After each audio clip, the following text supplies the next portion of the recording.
Partons à 10 000 km de la France à la rencontre de majestueux oiseaux blancs, les grues du Japon. Vous les voyez, elles sont parmi les plus grands oiseaux du monde, installés sur la péninsule d'Hokkaido, symbole de bonheur, d'amour, de longévité. Ces grues figurent depuis des siècles dans l'art japonais. Un reportage au pays du soleil levant de Linda Huré et Frédéric Larrey. Elle est gracieuse, élégante jusque dans sa démarche. La grue à couronne rouge est un symbole au Japon. Et pour la voir, il faut faire un très long voyage, direction l'île d'Hokkaido. Ça va? Un peu froid? Oui, on oublie tout là. N'est-ce pas? Nous sommes à Tsuri. Il fait moins 10 degrés. Pas de quoi décourager ces voyageurs français. Tout à fait, des milliers de kilomètres depuis Paris. Ça faisait un rêve depuis longtemps de pouvoir voir les grues du Japon sur l'île d'Hokkaido, donc voilà. Beaucoup d'émotions, oui, parce que c'est vraiment un animal très gracieux, très joli à voir et non, ça fait beaucoup d'émotions. Une émotion, car l'oiseau est rare. Il vit principalement dans ces marais d'Hokkaido qui se recouvrent de gel chaque hiver. Un décor glacé, où elles dorment sur une patte pour moins se refroidir, avant de s'adonner à un jeu de séduction. C'est la période des parades amoureuses. Une grâce extraordinaire dans la neige, ces oiseaux blancs, immaculés, c'est très symbolique de ce que peut être la nature.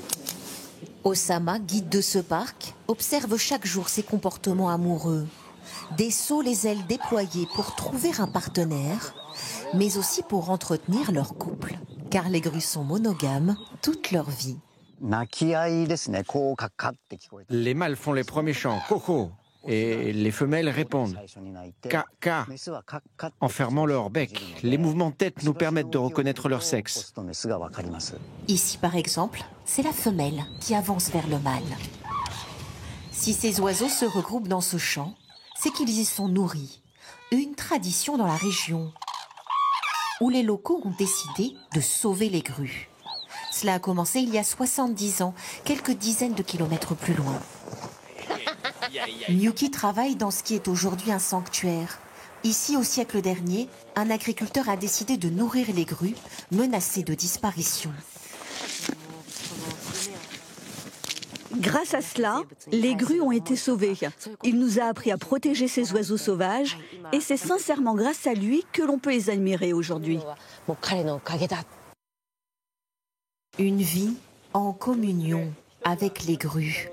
Au sanctuaire, c'est jour de mariage. Sako est née dans la région. Pour elle, c'était une évidence de se marier devant les grues de son enfance. J'ai toujours été proche des grues, donc je suis contente de me marier aujourd'hui devant ces grues gracieuses. Une grâce et des oiseaux représentés très souvent dans la culture japonaise, comme sur ce kimono traditionnel. Les grues inspirent les artistes qui viennent parfois de très loin. Les postures de cou.